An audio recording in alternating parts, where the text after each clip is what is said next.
Good morning, everyone. This is Molly Blanchfield with Prairie Systems, and today on our FAS Live, we are going to talk about real-time group insights and the tools that we have in FAS to provide you with certain insights. We are live and we are recording this so that this can be played back and watched in the future, but based on that information, please make sure you mute your microphone if you get the opportunity so that we can limit the background noise. All right, hopping right into our content here, real-time group insights. I'm going to go ahead and proceed with our presentation today. All right, we have real-time insight tools in FAS. There are lots of tools, but the three that we want to feature on our call today are the Home Console, the General Information Report, and the Suggested Orders Report. The Home Console has several real-time information features in a single area. There are several different tabs that we're going to go through in just a moment. The Group Flow, the Grid View, the Asset Map, the Ingredients tab, and the Diagnostics page. The Group Flow tab displays a graphical representation of your current open groups on feed with several icons on the page that represent various information about those groups. These icons indicate the status of a group from where they're at in the life cycle from weaning to finish, as well as where the group is at in their current feed program. There are alerts to specific group statuses that will display if that's applicable, and the display can be filtered by several variables for a customized view. In this particular view, the vertical dashed line represents today as a certain point in time. The horizontal lines represent the life cycle and the feeding cycle of those active groups in relevance to today as a point in time. The groups are organized automatically by their life cycle based on the information that's provided to FAS about the group and the feed program for the group. This is in an effort to try to group current open groups that are in a like stage of life cycle together for easy viewing of that information. In all of the pages of the home screen, the Home Console, you will see the legend and the filter capabilities. These areas are all of the various ways that this information that is displayed in these pages can be filtered, and one or more filters can be selected. In addition, we have a legend here that displays the information about the icons that you see in the Group Flow page. These define what those specific lines and the colors of the icons are meant to indicate, and there are toggle switches where you can customize your view by enabling and disabling certain icons on the page. The next tab in the home screen is the Grid View. The Grid View provides a grid representation of animal inventory data by production flow type, including total head in, total head out, total head scheduled for sale, total head scheduled for placement, and available space according to the farm asset information provided. It is broken down by calendar week, as you can see here, and then the information in each category is displayed, and also a calculation of available space based on that information is displayed. This is our demo system, and so there's a limited amount of data here to display, but you can see the certain values that are populated and how those will flow out in the display of this page. I encourage you to review this page in your own install and see how your particular data flows through this information screen. The asset map is another page within the home console that is useful for identifying asset locations. It provides a map of assets including farms with active groups, mill vendor locations, market vendor locations, and other locations according to the asset information that is provided to FAS. The icons display hover-over information about each map point, as well as a color representation. So hovering over a particular map point will provide a pop-up with specific information about the status of any groups located at that particular farm and the information about them, with vendor map points located as blue map points for relevance of geographic location. This can be utilized a number of different ways in your various operations from a logistics standpoint or just an informational standpoint. No more need to have that massive map on the wall of the office with a whole bunch of push pins in it. Every farm that gets added to FAS and vendor that gets added to FAS is automatically mapped when the assets are added and utilized in the system. The Ingredients tab is another page of the home console screen that is very useful to giving insights of ingredients needed to feed the animals that you have on feed in your FAS system. This page displays information by calendar week, again, including projected quantities needed, quantity ordered via feed orders placed, quantity invoiced via feed invoices recorded, and cost and price values based on the invoices recorded. In this initial screen, the ingredient projection needs are displayed by calendar week for each ingredient, and then when you click on a specific ingredient, that ingredient can be expanded to display the more in-depth information such as the volume of that ingredient that would have been ordered according to the order records, the volume of that ingredient that has been invoiced according to invoice records, and then again according to invoice records, those cost and price values based on that information. That can be used to forecast out ingredient needs over time or look retroactively back at invoiced ingredient volumes to see how much of an ingredient has been utilized. Again, this view and any views can be filtered by the filters over on the left side of the page to get specific data views of this information. The last area of the home console page, but certainly not the least, to talk about is the Diagnostics tab.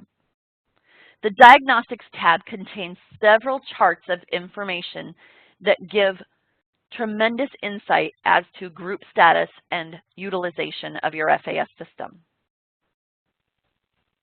Charts include information such as mobile event usage, execution frequency of the various FAS events, medication utilization, order communications, feed performance KPIs, inventory event KPIs, and even most importantly, in my personal opinion, is the highlights of the groups with suspect information.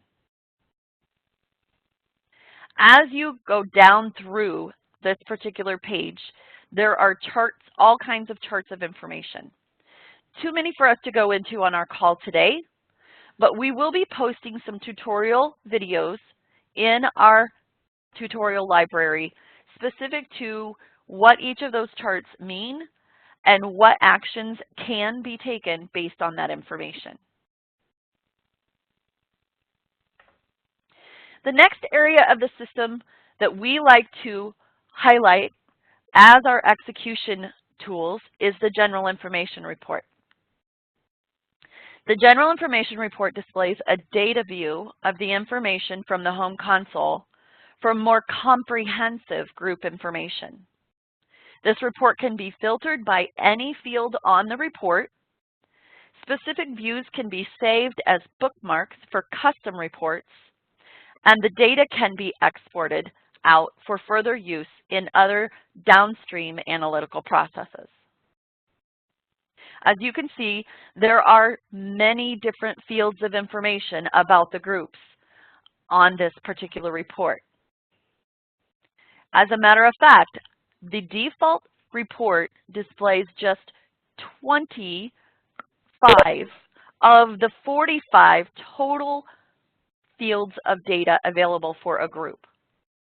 I actually have this report specifically filtered, and our filters information displays at the bottom of the page.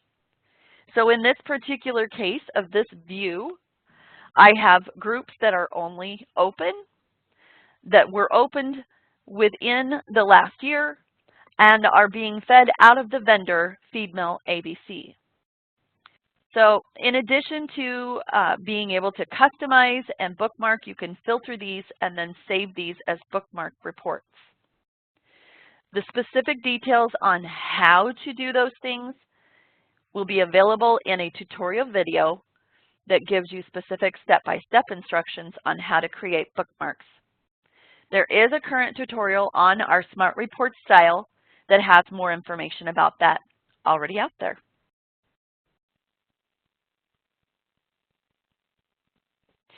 The last report that we want to highlight at a high level for our execution tools is the Suggested Orders report. The Suggested Orders report displays a data view of suggested order alerts from the home console for, again, more comprehensive group information of all of the groups with active order alerts. This report can be used to communicate order alerts to the farm and can be used to project future feed needs for production and logistics planning. This report can be filtered by several different filter fields available in the top of the report and displays a high-level viewpoint of the group information for groups that have active order alerts. Specifically, it even allows us to know the last time that the projection information that these order alerts are based off on was calculated. FAS automatically calculates this projection information based on certain events that take place in the system. There are 5 events that impact the projection information for a group. That is a feed order event, an animal inventory event, a bin inventory event, there's a manual recalculation, and then, of course, an allocation sheet change, a feed budget change for the group. All of those changes and activities impact the projection information for a group and the forecasting of when a group potentially will need to have additional feed delivered.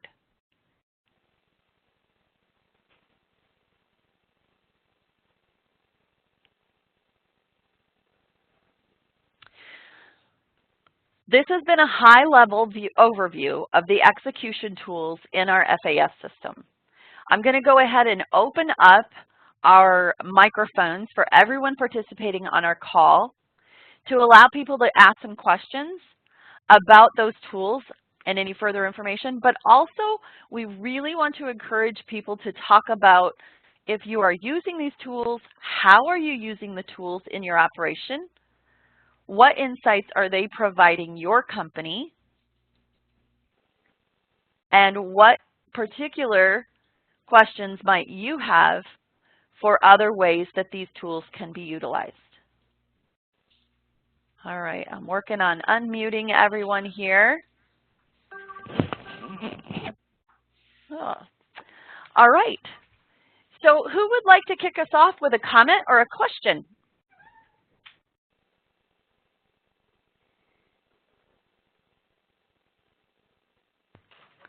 All right, everybody's being very shy today, it sounds like. So I will get to pick on somebody. Megan, I can see that you're on and that you're listening to our call. Megan, would you like to give us an idea of what your thoughts are on these execution tools and how they might be able to be utilized by your operation? Well, I'm very new at this, so I don't really know. Sorry. No problem, Megan. No problem, Megan. At the high level, do you see some usefulness of this type of information for certain areas of your operation?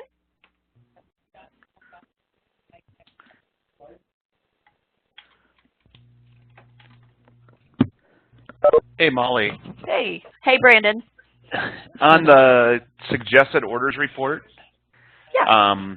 I know that that's a very powerful tool, but what are some of the ways that you've seen people that you've worked with utilize this report from like a functional standpoint? Are they looking at this daily, weekly, monthly, and then how are they contacting people, or what actions do they take when they see that there's a potential out-of-feed event? Great question, Brandon. Thanks for bringing that up. So in the various customers that I've worked with, depending on the role of the user who's looking at this report, it can indicate several different things. Specifically for a scenario with an on-farm milling scenario, this is very much utilized to forecast when that mill is going to need to have feed manufactured and ready to go out the door, both from the aspect of asset utilization at the mill, labor utilization, things like that. So they can look ahead. For example, if a feed mill has some planned downtime due to an equipment upgrade, our users can utilize this report to project out into that future time period what farms may need feed around that projected plant downtime. So that doesn't matter if that is your particular feed mill or a toll mill, an external company that manufactures feed for you. Managing those downtimes is one of the hardest things in our industry, and being able to communicate out with the farms and say, hey, it looks like you're going to need some feed around in this time frame. The mill is going to be down. How soon can we bring some feed out, or how long can you wait, so that we can manage around those supply issues. In addition to that, holidays. Holidays is another great time period, and we've just gone through the Memorial Day holiday, and we know we have a few coming up. We have the July 4th holiday, we have the Labor Day holiday, and then of course we get into the winter holiday seasons. So managing our time around those holidays to allow employees to enjoy the holidays even though the animals don't stop eating. This tool is very useful for that, so that we can, again, forecast when feed is needed. For the users who are using the alerts to notify them where there might be some feed outage issues presenting, this is a more detailed information than just the graphical alerts that show on the group flow page.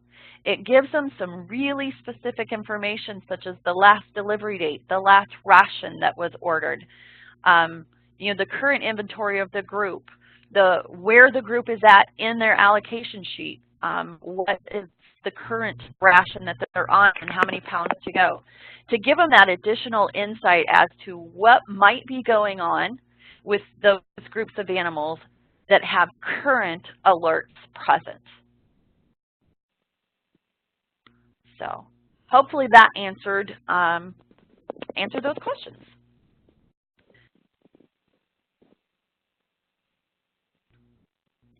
Jan, I'm going to pick on you. I told you that yesterday. Jan, how are you guys utilizing the general information report or the suggested orders report in your particular operation? I think you kind of covered the suggested orders report and when we use it, and it's not a consistent time that we use it, but mostly for holidays or if the mill needs to do some mechanical work, or if there's a long weekend, or sometimes the mill's running slow, and we might look at it to see where we think there could be some feed delivered that maybe hasn't called in or ordered lately or something. So that's how that has helped us. The general information report is probably, of the three things that you've highlighted today, is the one we use the most. It's got everything there for each group. We work with it in our marketing. We work with it in the budget to make sure that the what is being fed is up to the budget percentage. That column, I guess, is the single one that we use the most. Inventory-wise, I think Marilee uses it for doing some reporting to export into her spreadsheet that shows inventory, which is used for banking and valuation, I guess, and stuff like that. One question on the bookmarks. When we first changed to this format for the report, it didn't seem like the book, when you went back to a bookmark, it wasn't refreshing to new data. And so I haven't used bookmarks since then because I just wasn't comfortable with them. You know, if I do a bookmark, does it only have the data that was bookmarked then, or does it bring the new data entered into a bookmark? The bookmark would bring any new data that would be displayed as if you had just created that particular set of filtered fields on the fly. So you might want to pay attention to the filters and how the filters are applied to a bookmarked report, because those filters most definitely could prohibit new data, especially if you're utilizing a date filter, like in this example in this display. If your date filter was in the past, then you wouldn't see more current new information. So if you feel like you're having any additional problems with that, just reach out to us at support@prairiesystems.net or give us a call at our Spencer office, and we'll get you connected with someone in support, and we can go through that and make sure to help you through that question of how to apply those filters in a bookmark report to make sure you're getting what you need. Okay. Thank you. Great insight. Encourage everyone, because I find that you go to the report, then you refresh the report, check your filters, or go to your bookmarks, then there's a projection that you can run to update everything again. So yeah, it's good to have that help and to have that support to know how to use that report more clearly. So. It is a pretty powerful format in that you can, really truly customize the various views of the report without having to first download it into Excel and use Excel tools to give you custom filtered views of the report and specific fields. So there's a lot of capability with the style of this report. But this report definitely is our most comprehensive as far as inclusion of different data elements about your groups. So thank you for that information, Jan and Marilee. That's great. That's perfect. All right. Let me see who else we have on here.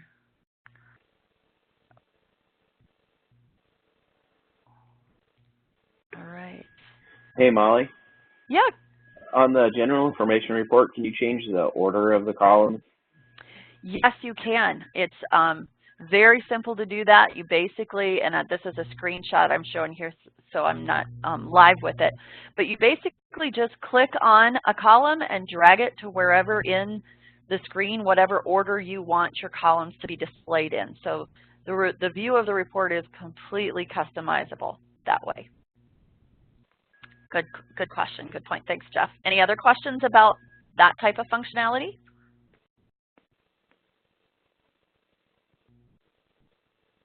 All right. Okay. Anyone else have any questions specific to the group flow page, the home screen? We haven't had too many questions about the home screen. Who's using the home screen? and all of its various features.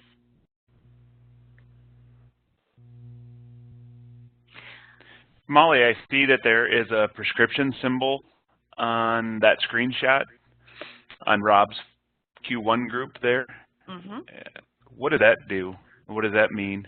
So if you look in our legend area, Brandon, that is an indication that that group has been set to a no-med status.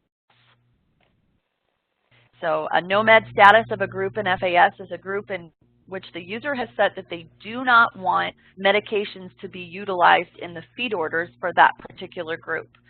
So even if there is medications in the med plan for that particular group, the feed ordering process will not allow those medications to be utilized in the feed orders for that group once that group is set to a no medication status. So if I'm trying to do antibiotic free or something like that, and I go to no med status, it won't allow the feed desk to add meds, regardless if there's a med plan for other groups. That's correct. That's pretty cool. Yep. It basically nullifies anything in the med plan and says you cannot add. Now, there is an exception. Of course, we like to be flexible for our customers.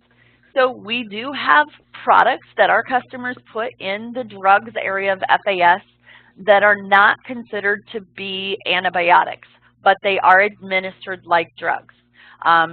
For example, Paline. Paline or ractopamine is not actually a drug, but we typically in our industry administer it as a drug because of the need for traceability. There are ractopamine-free markets, ractopamine-free plants, et cetera, et cetera. So that happens to be a product that is technically not a drug. So in your FAS system, you can indicate products like that that are eligible for, quote, no med exclusion. So in that case, if you had one of those products excluded from the no med rules, you would still be able to utilize that product with a group marked for no medication.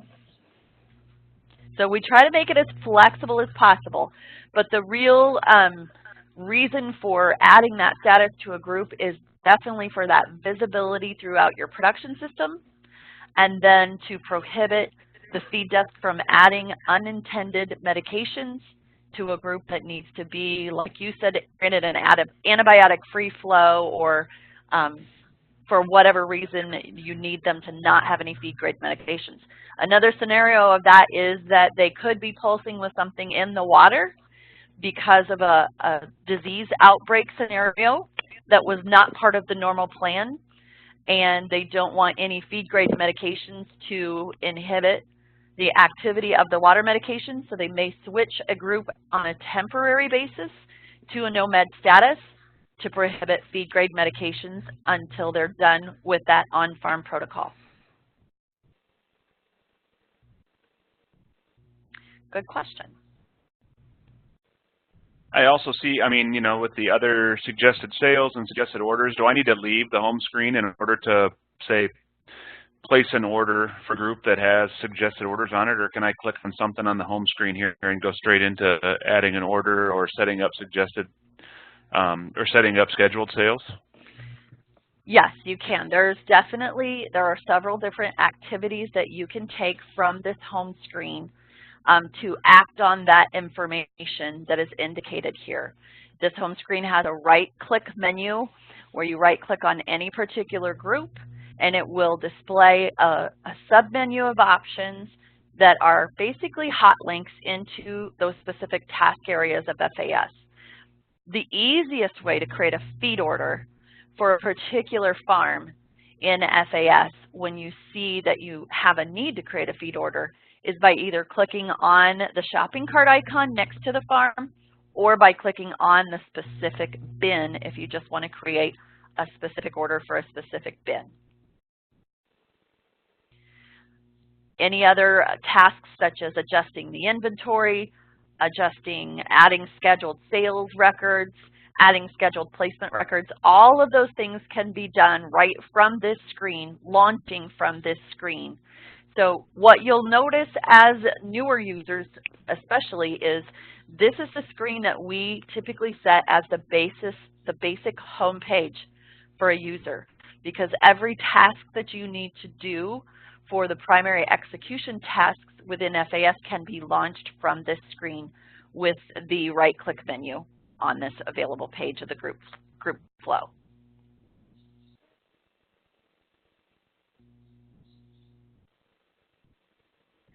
Who out there is using the diagnostics? Every time I review the diagnostics with some users, I get these big aha moments with the users.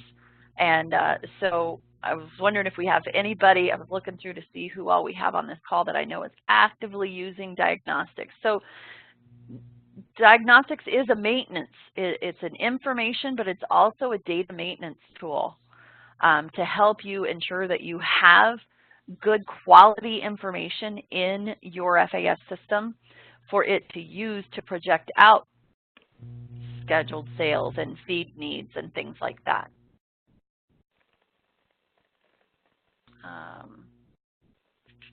Just looking here.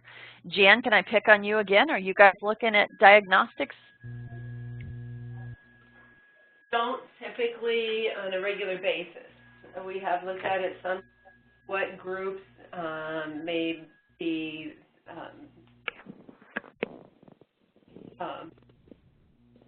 rations or whatever and stuff.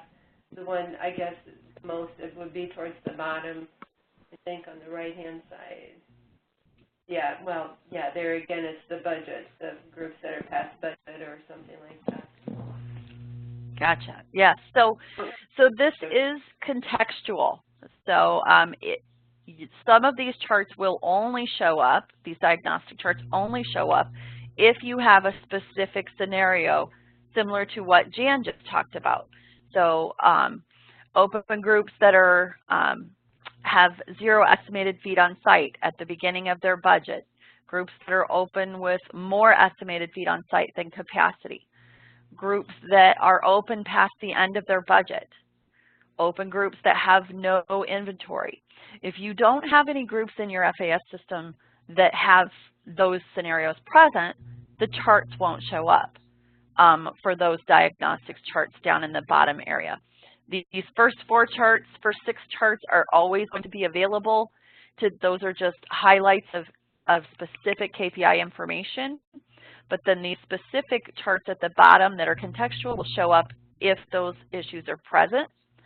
One of my favorite features about these is that you can click on the pie chart itself to get the detailed information that represents the groups that are highlighted with that chart. And then in addition to that, you can go ahead and select one of those records and it will take you into another area of the system where you might address information about that group. So that is one of my very favorite features about the diagnostics page. We're on the diagnostics page and we want to filter down. Can we do it there? No. And will it refresh, or do we need to go to a different screen to sort of filter it and then go back to the diagnostics page? There is no filtering capability with the diagnostics. These are predefined charts that are made available on this page, so there is no filtering, specific filtering of these particular charts. So if you are looking for a specific piece of information somewhat like this, maybe get a hold of us, Megan, and we'll talk about how we can help you best be able to filter for that specific type of information. But these diagnostic charts are just highlights and they're predefined charts that cannot be filtered. Okay. Good question. All right. Well, we have definitely gone through our half an hour. I don't want to take up too much more time. Does anybody have any last-minute burning questions that you would like to have us answer while we're online together today?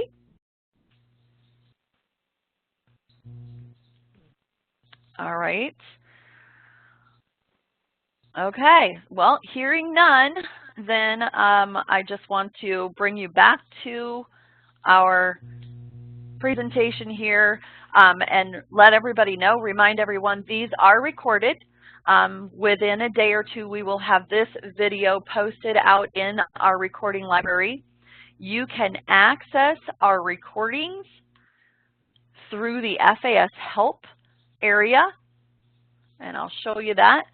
All of our FAS live recordings are available by going to help and going to news and selecting FAS live webinar replay.